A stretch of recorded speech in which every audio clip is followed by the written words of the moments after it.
So welcome to our second public lecture organized by 21st Century China.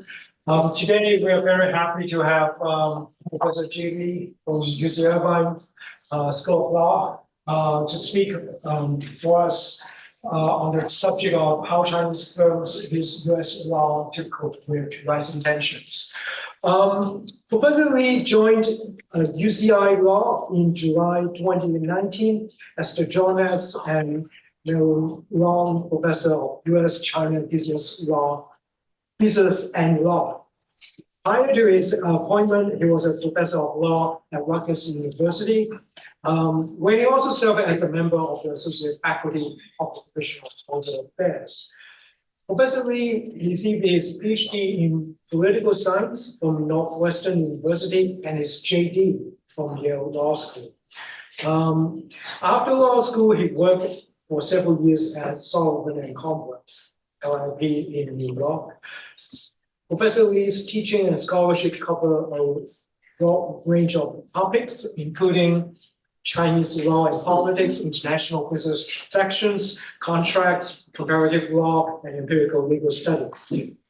He published two books with Cambridge University Press, Clash of Capitalism in 2018, and now the newest book is coming out, Negotiating Legality, Chinese Companies in the U.S. Legal System. And I presume today's talk is actually based on part of the content in the book. So he's currently also working, he's a prolific scholar. He's done with two books, and he's currently working on two more big projects that investigate the interactions between China and the international legal order, as well as the ways transnational legal actors are coping with the U.S. China geopolitical rivalry. Before we start, I was told to introduce a postdoc scholar from Peking University. I forgot to do it last time, so I want to take this opportunity to introduce Gao Yan Li from Peking University. Thank you. Thank you. No, it's not. I can see it. Okay. Maybe there's another postdoctoral scholar. He might be on the line to join us. So without further ado, please join me in welcoming Professor Li. Thank you.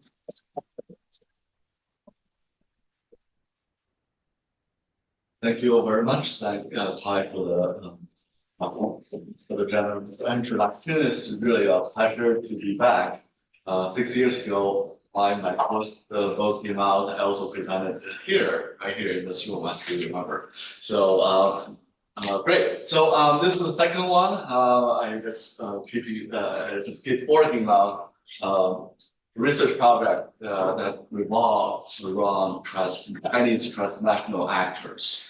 So I'll continue to work on this one, Chinese multinationals, and also I'm working on another book project about Chinese immigrant lawyers, another cohort, group, community of Chinese transnational actors, individual, personal actors. So let me get to today's presentation. Where is?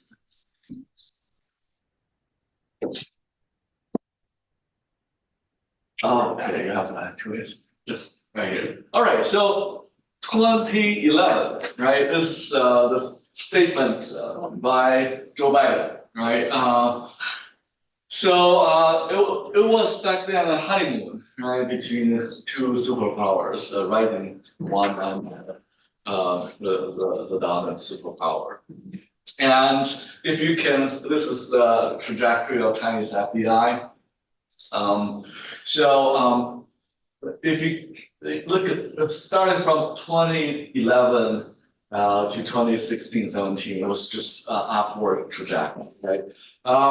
And Chinese FDI in the U.S., right, starting from 2011, right, the year when Joe Biden made that welcome statement, to 2018-19, right? It's just upward a surge of Chinese FDI in the U.S.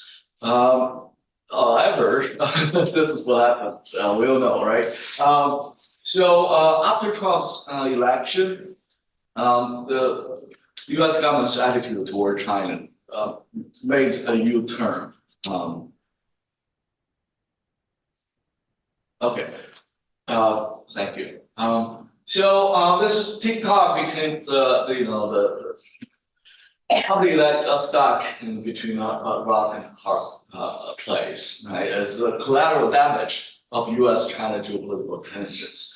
And this is a statement made by another manager, right, of Chinese multinational in the U.S. Right now, he compare Chinese companies to Scott in the U.S. Everyone is trying to avoid Chinese companies. So TikTok, we can use TikTok as an example, right? The U.S. government just at different levels just enact rules and regulations and laws to try to exclude TikTok from the U.S. market. And TikTok is not alone, right? For those of you who follow Chinese investment in the U.S., you know that Huawei was another target, and China Telecom also suffered the escalated U.S.-China tensions.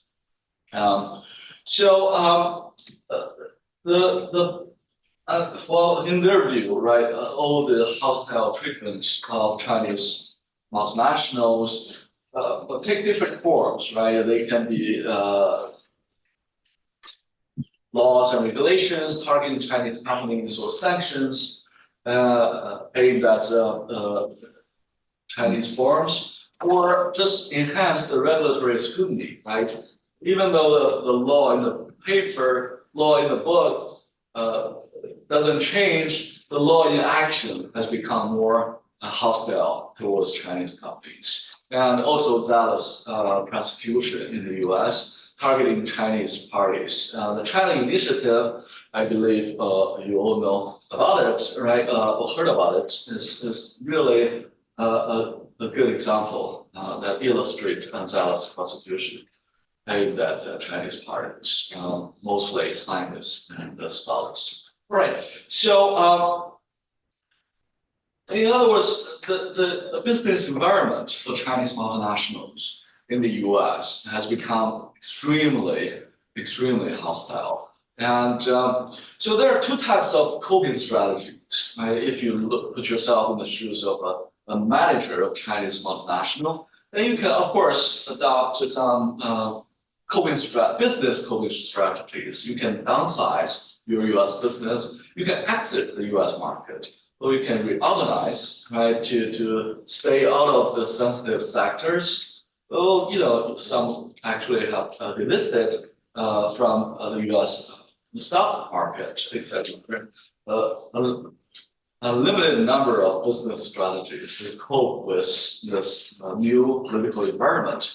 But on the other hand, there are also non-business strategies, right? This is a typology I created to analyze the non-business strategies for Chinese multinationals. For me, because I'm a legal scholar, right? And so what I focus is this part, right? The domestic formal non-business coping strategy adopted by Chinese multinationals in the U.S.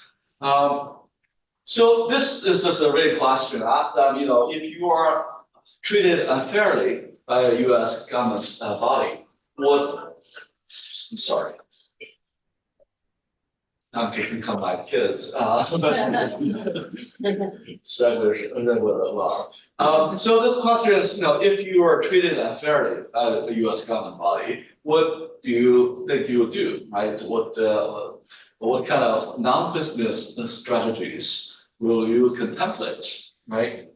So this is again this is what I focus. But this is, I think this is the first time this data is presented, I think. So see, this is before 2017, right? Still a significant number of the Chinese managers who we consider seeking help from the Chinese government. I have data from 2022 about the question is whether what actions have you taken in response to unfair treatment by the U.S. government? Zero respondent actually sought help from the Chinese government. So things have changed since 2017. But my focus here, right? A significant number of Chinese executives would actually contemplate legal recourse if they're treated unfairly by the U.S. government. All right.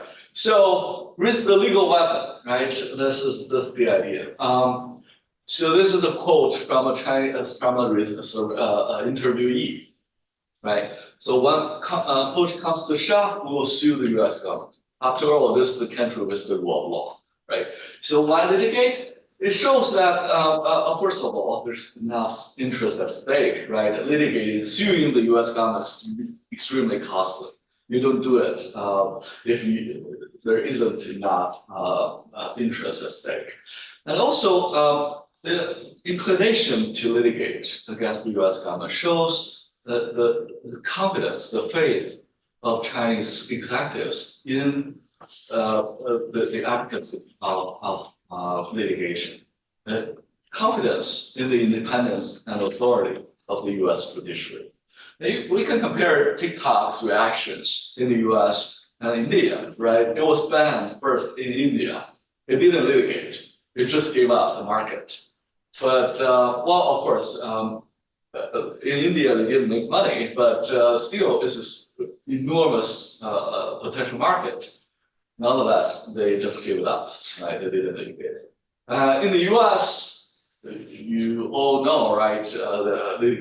TikTok's now in federal courts fighting for its survival, right? And also, based on my research, right, Chinese executives don't litigate lightly. Well, this is not a trifle matter for Chinese executives.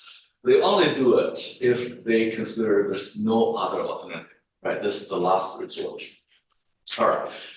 Again, back to TikTok, right? This is quite a representative Chinese company. Well, I call it a Chinese company because it's controlled by a multinational headquarters in China.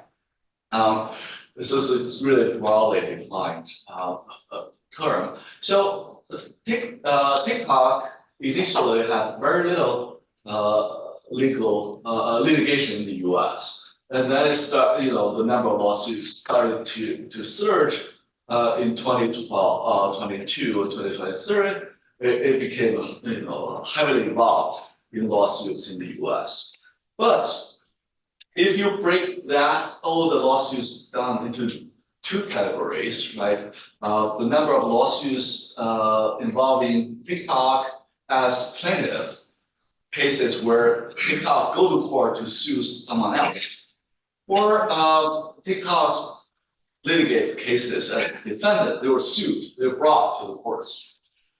The vast majority, almost all of them, with 6 exemptions, where TikTok litigated as defendant, they were sued, they were reacting to lawsuits.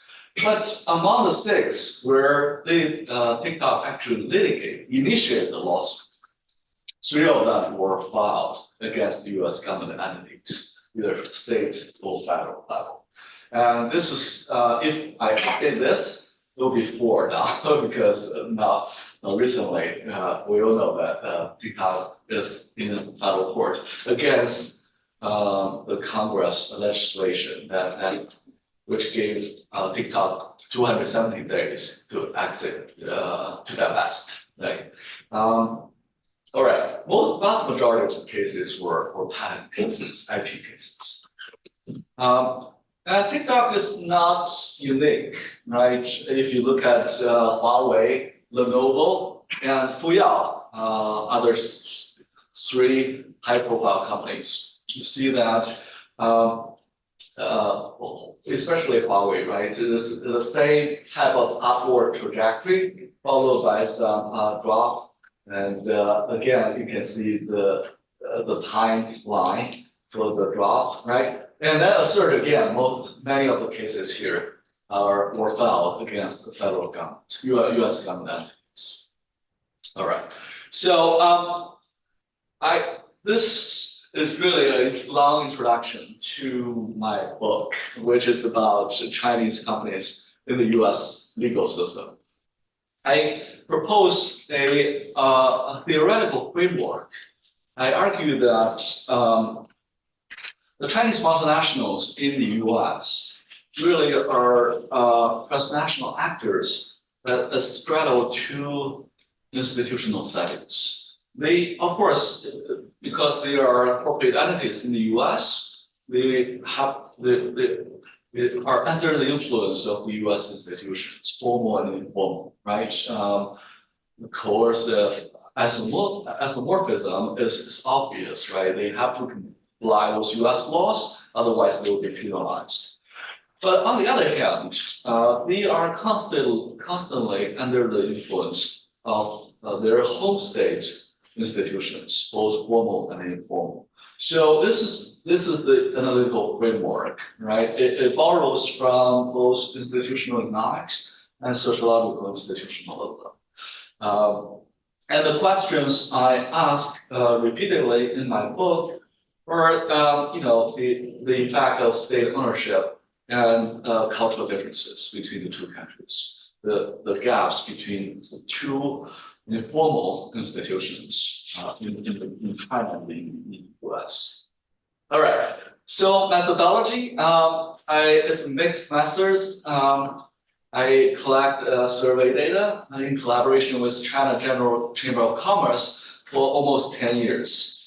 And the questions vary, depends on the interest of the Chamber of Commerce, and the response rates also vary. But some of the key data stay relatively stable over time.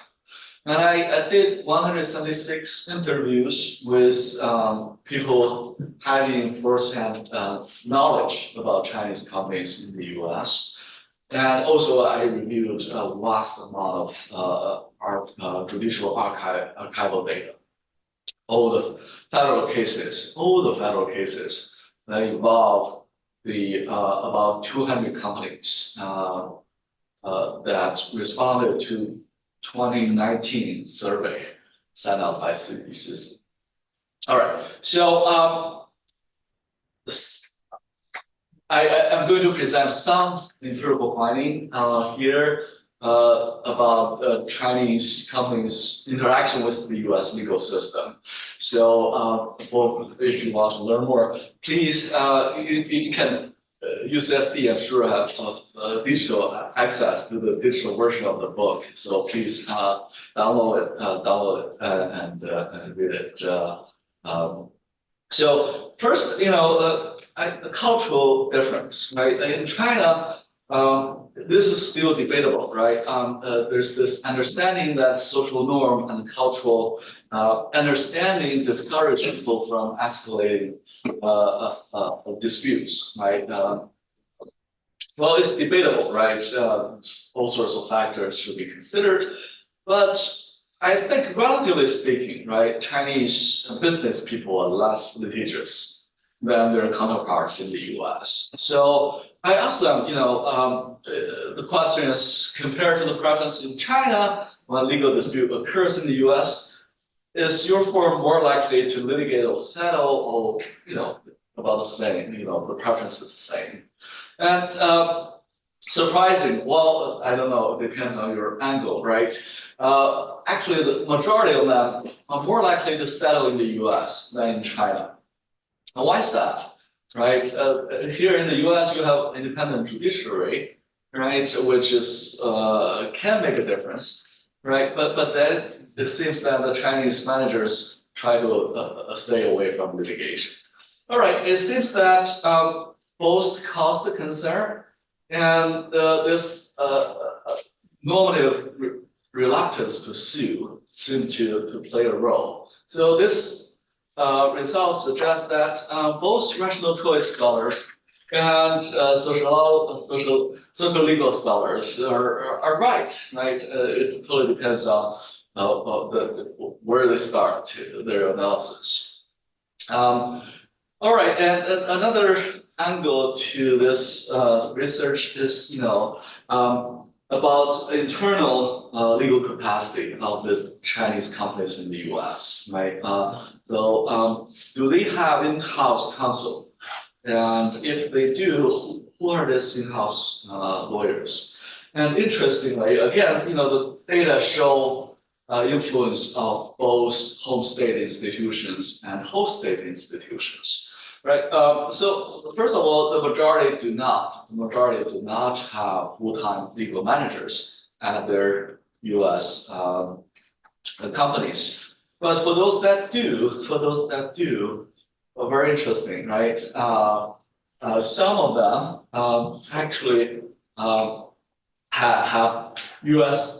in-house managers who are not lawyers, who are not U.S. lawyers. So this is very puzzling to scholars who study in-house legal counsel in the U.S. because it doesn't make any sense. It doesn't make sense to have a non-lawyer to be an in-house counsel, right? It's totally destroy the privilege, attorney-client privilege. So this is definitely a no, right? But to understand this, you have to understand the dual institutional influence because some of the companies.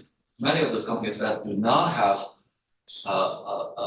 lawyers as in-house counsel are state-owned enterprises, and for them, it doesn't. The legal opinion matter less than trust, right?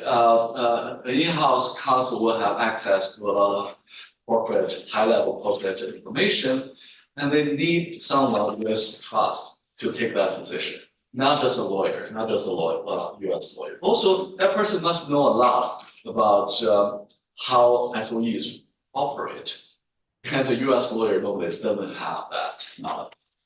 All right, so for various reasons, right, you see this very puzzling empirical result in Chinese companies.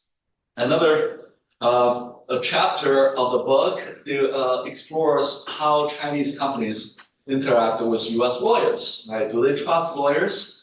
Do they treat U.S. lawyers the same way they treat lawyers in China?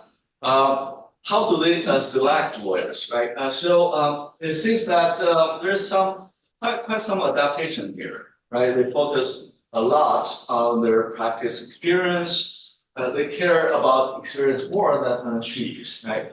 Interestingly, right? So this is good news for Chinese lawyers practicing in the U.S. Right? So 20% of them still prefer U.S. lawyers to have some Chinese background.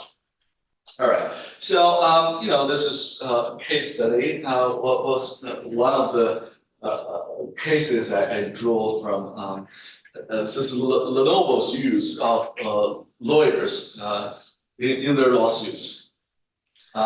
So this is consistent with the data I just presented, right? If you look at the top lawyers that represent Lenovo in the U.S. courts, none of them actually have extensive Chinese background, and most of them are. So here, the top lawyer actually didn't graduate from a top law school. Right? If the educational credentials it's not a significant consideration for Chinese clients in the U.S. Right? This is surprising. I thought they would really pick lawyers based on where they got their law degree, but that's not the case. And this is this basically a firm finding, right? The top lawyers, right? The top 3 lawyers got their law degrees from relatively unknown law schools, right? So, but they're all experienced lawyers in IP litigation area. So, all right. So another chapter is about Chinese corporations, Chinese multinationals in U.S. courts. And the key question is, how is decision making power allocated? Do Chinese companies delegate this decision to U.S. lawyers, or do they rely on their headquarters for instructions? It seems that we have both adaptation and inertia, right? Here they rely heavily on U.S. lawyers for litigation decisions, but also a significant minority waits for headquarters to wait for instructions from headquarters. All right. So this, chapter is about, investigate federal litigation by Chinese companies. And as you can see, many of them actually litigated only very few cases in federal courts. But this is the distribution, right? Some of them actually had quite a few lawsuits in federal courts. Neither Huawei nor TikTok responded to the 2019 survey, so I didn't have their data. But their data would not have changed the general shape of the distribution. All right. I think I ran out of time, and this may not be, this will be some dry statistical analysis. So I'll just skip, very quickly point out that state ownership matters only if Chinese companies are defended in federal courts.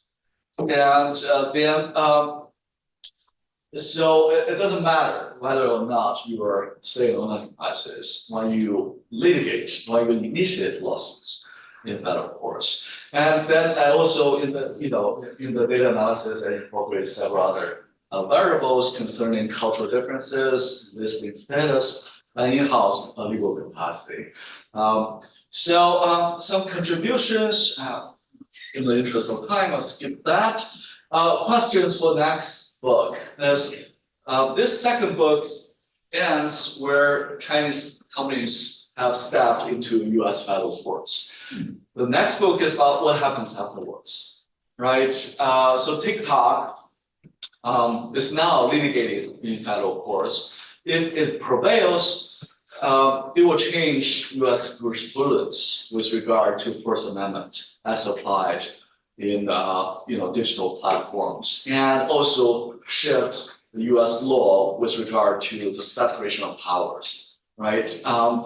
So that's not WeChat. There was the WeChat case. Huawei filed several lawsuits against the U.S. government already. So you will see more and more lawsuits in the U.S. involving Chinese multinational corporations. And these lawsuits may profoundly reshape U.S. law in certain areas, such as foreign relations, such as national security, such as separation of powers, and First Amendment and Fifth Amendment. So what will happen to U.S. law as a result of the lawsuits? That's the topic for the next book. Okay. These are the two books. So again, they are very expensive. Don't buy them. Just you will have free access through USD library. So I will open the floor to questions. Oh, thank you. Right? Yeah, before we do that, can I ask you a couple of questions? Do I stay here, stand here? Well, maybe we can do it more informally. We can Yeah. sit here Okay.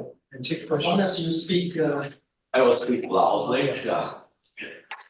So you say the title of your presentation is about how Chinese companies use law, to cope with some of their problems. But if you look at the breakdown of our statistics here, many of the lawsuits are actually they are defendants, as you pointed out in your presentation. So in a way, I mean, I want to put this question to you and see how you respond. They are basically, they have no choice. Yeah. They have to litigate, right? Right. There are only 6 cases that they present themselves as plaintiffs. So the idea of the use law, now of course they can retreat. They can say, I'm not going to stay here. I'm going to leave, like in the case of India. But here they have no choice. So is it a matter of using law, or they are kind of like forced to adopt a more defensive position because they are now the defendants? And then another question is, you say that they settle more here in the U.S. than in China. It's based on the subjective survey. Do you have any numbers compared to how, say, for example, the same company, TikTok, when they deal with cases in China, for example, they really litigate more and settle less? Because there's that idea because Chinese companies have home field advantage, they might be more willing to litigate. Is that part of the reason, or do you see some different kind of perhaps reasoning behind that rationale? Not just because of the high cost, prohibitive litigation cost here in the US, but there might be some other consideration as well. And my last question is, and I think perhaps it's going to be the subject of your next book. Do they win compared to other American companies? Is the win rate higher or lower? I know it's a developing data set, but judging from some of the cases that have been concluded, do you see a higher chance of winning or a lower chance of winning? And if it's a lower chance of winning, again, going back to my question, do they play defensive, or they want to do it because of business? All right, good. Those are very good questions. So I will start with the third one. Yeah. So there are two type of cases, right? The low profile cases, right? The data seems to suggest that they win more in general. And why? Because for those who are familiar with the trial selection research, you know that if you have strong inclination to avoid litigation, then because of self-selection, you will only litigate cases that you are almost certain that you will win. So because of the normative reluctance to sue among the Chinese managers, they normally will only litigate cases they are almost certain they will win. So as a result of that preference, as a result of the selection process, what we observe is that most Chinese companies who litigate in U.S. courts actually prevail. So that's the finding among the vast majority based on the survey data. But for the high-profile cases, well, they had no options. Huawei, TikTok, they had no options. So their normative preference, their inclination doesn't matter. They have to litigate, right? So then there's just a few cases that we are talking about, and the results are mixed. So Huawei has lost all its challenges against U.S. companies. Most of them, not all of them, most of them. And TikTok has won almost all its lawsuits so far. We don't know. Right now, it's fighting against the federal congressional legislation, so we don't know, right? But and WeChat case, it was filed by WeChat users, and they won. So it totally varies. And why? It totally depends on, first of all, the claims you make. I think I try to avoid all the legal jargons because the audience is the policy audience, right? So, but I hope this is as I try to use plain English.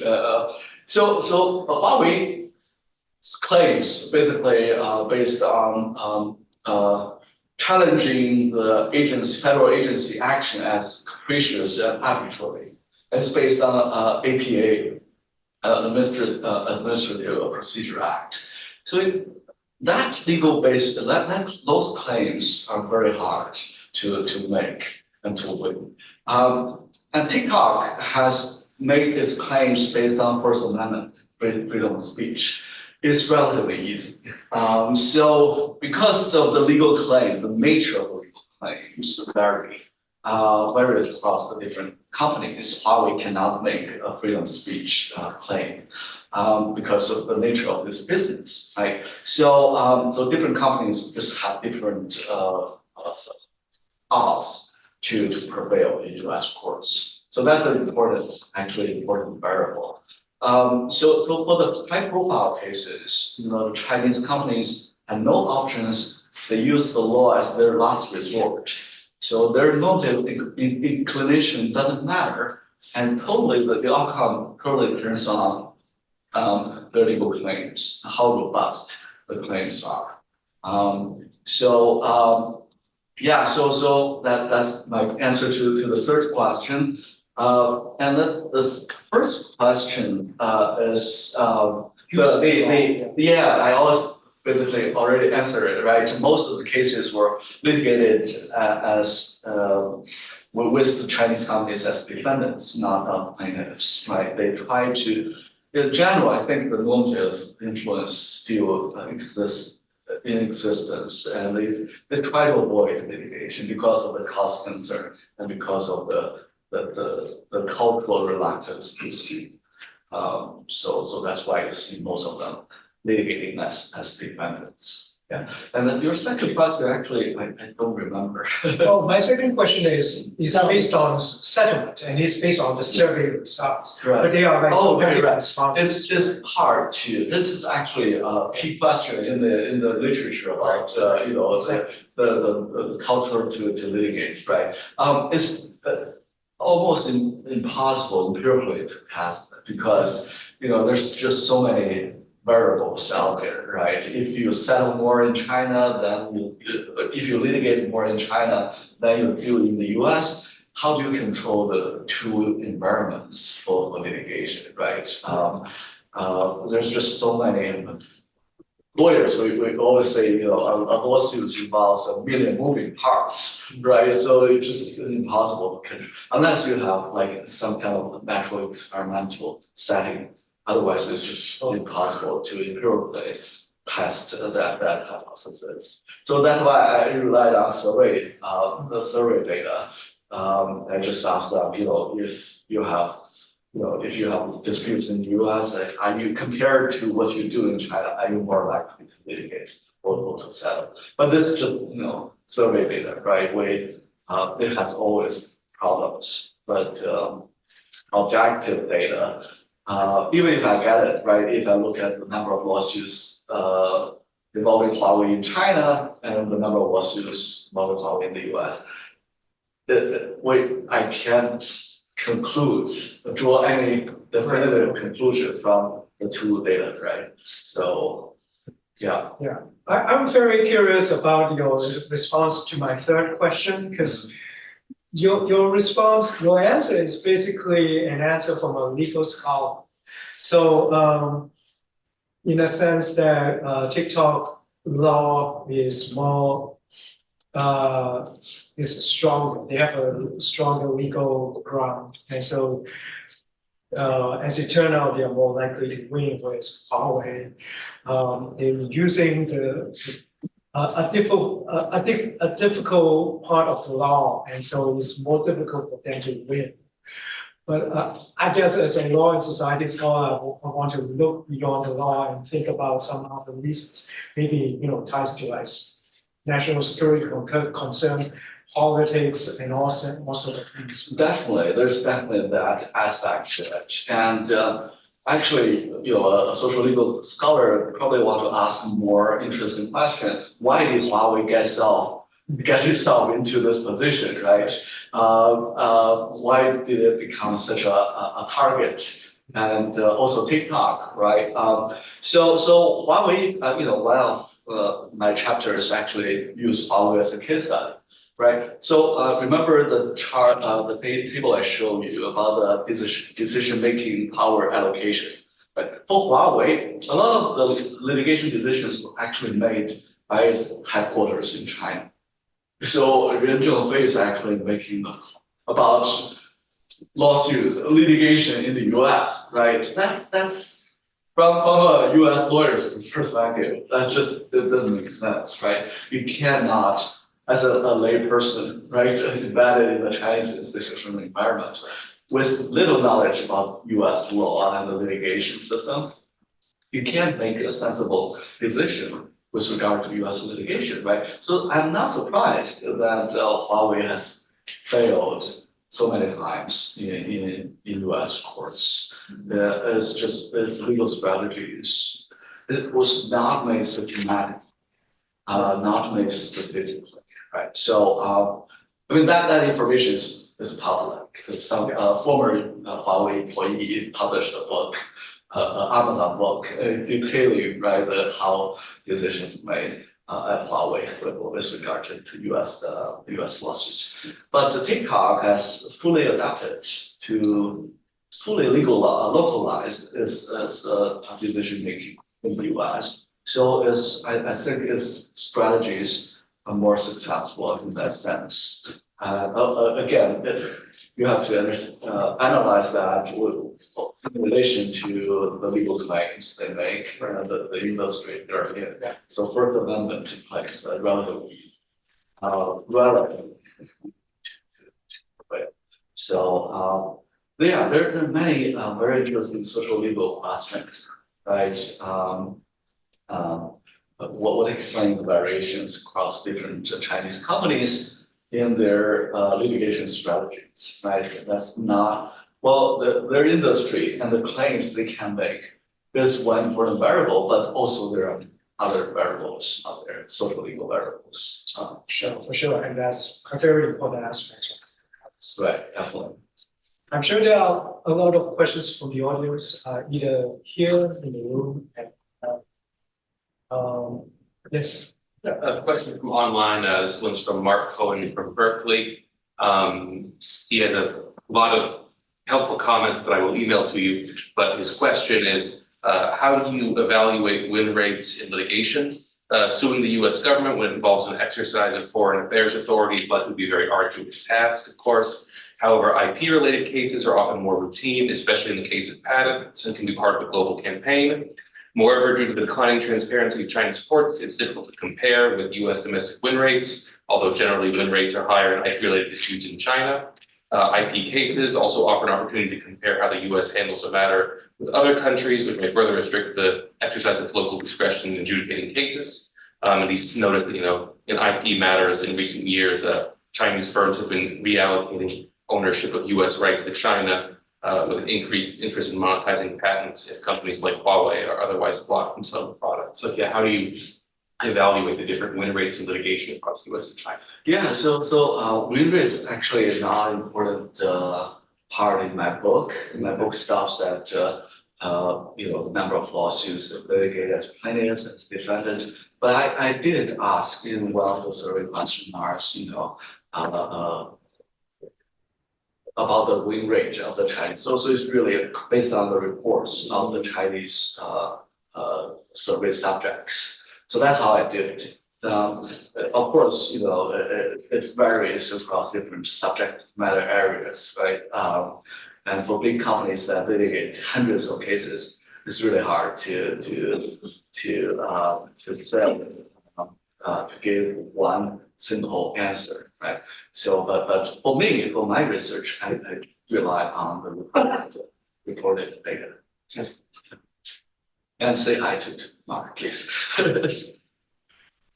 I saw two hands here, and yes, please.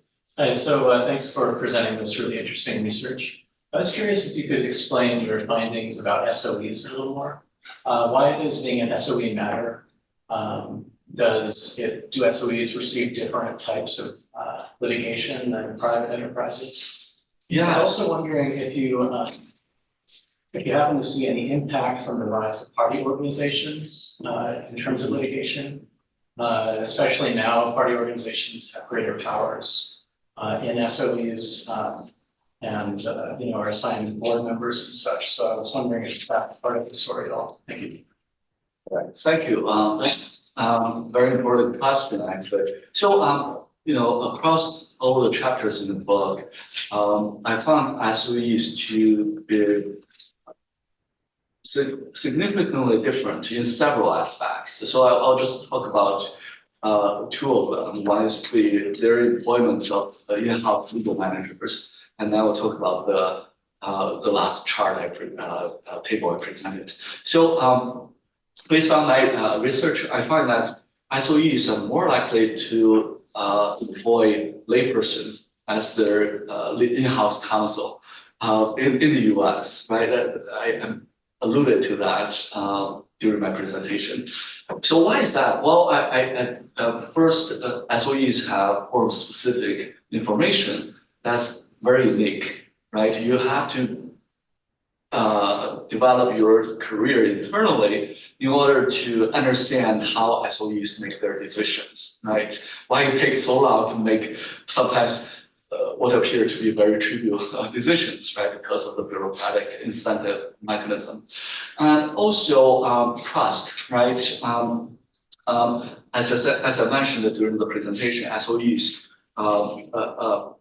in-house managers have access to, internal documents, and also they are assigned all sorts of tasks, very often not related to law, right? So all these unique tasks or access to internal data are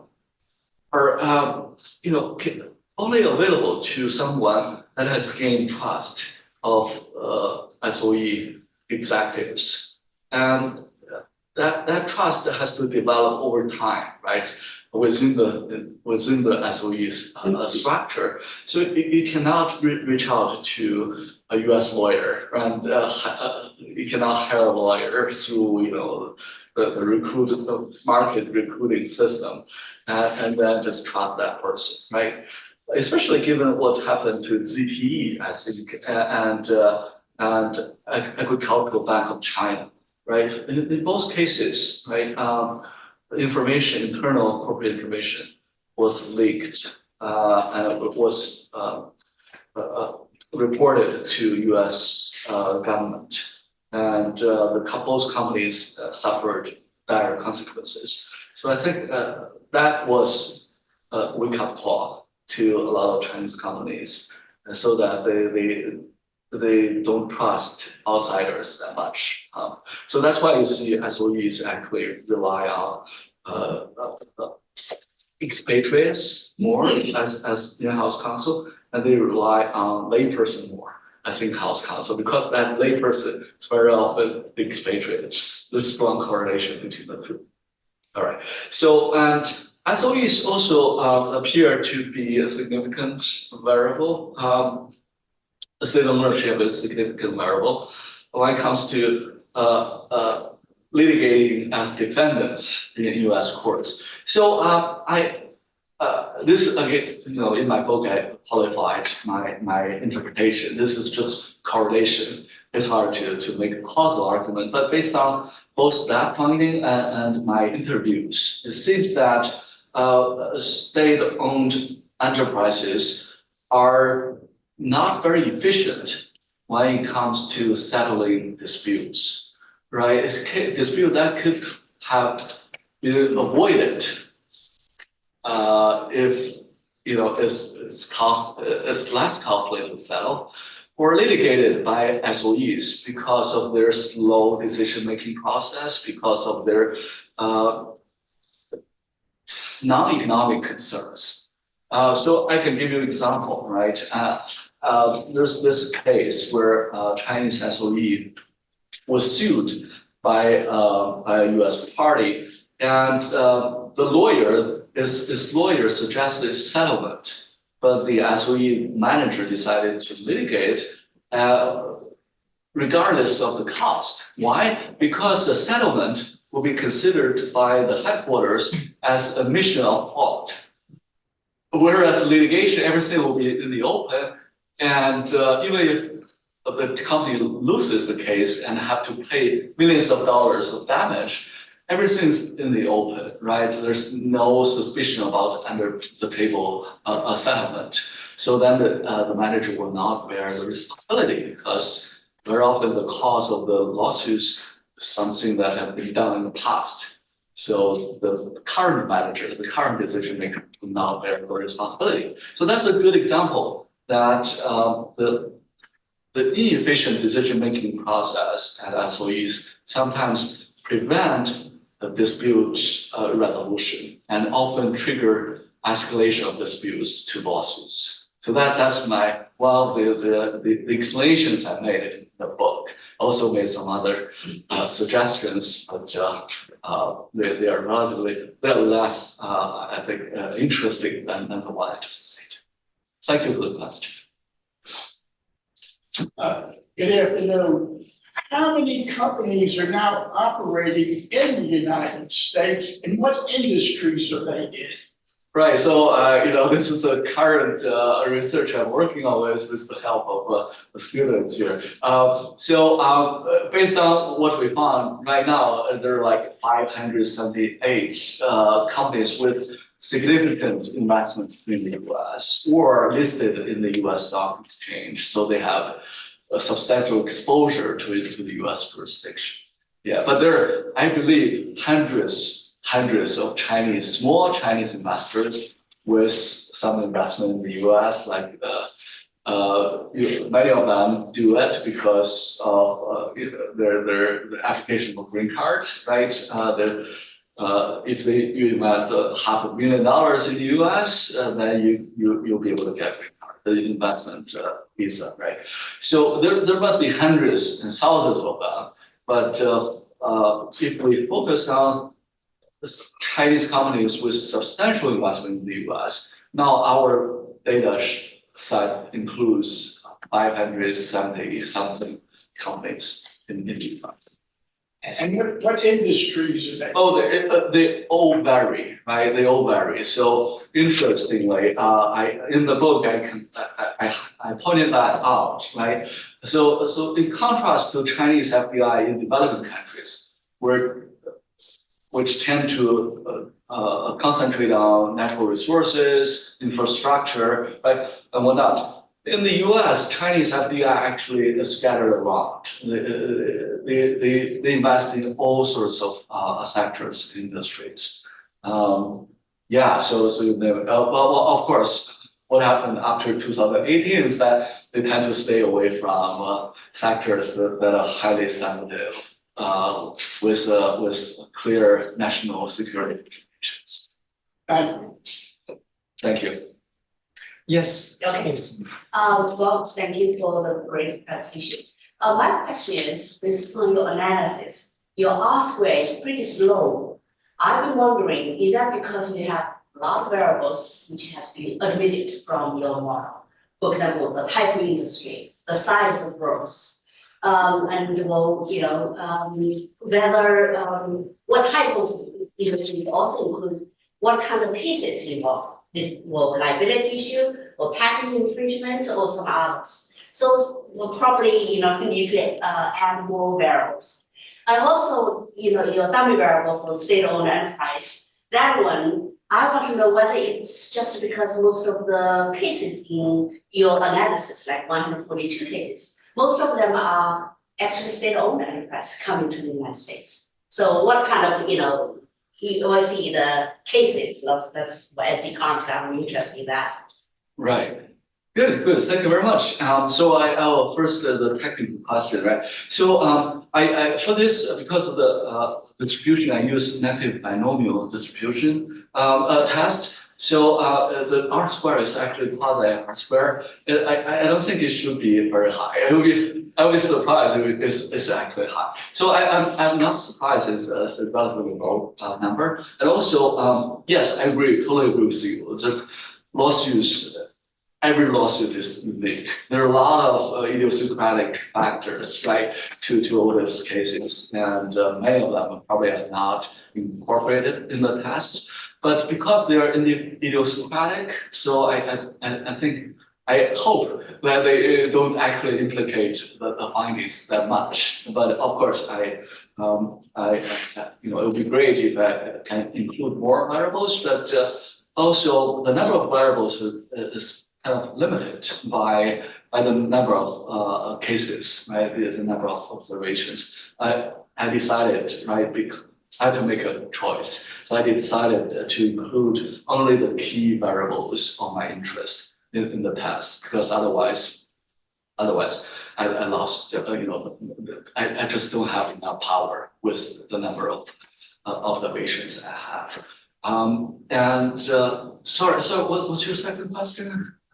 Oh, I said, we'll stay on enterprise. Oh, yeah. So, What the communication? Right. I didn't show the summary statistics. SOEs account for about, I think, 30%, for somewhere between 30 to 40% of the data. So not that bad.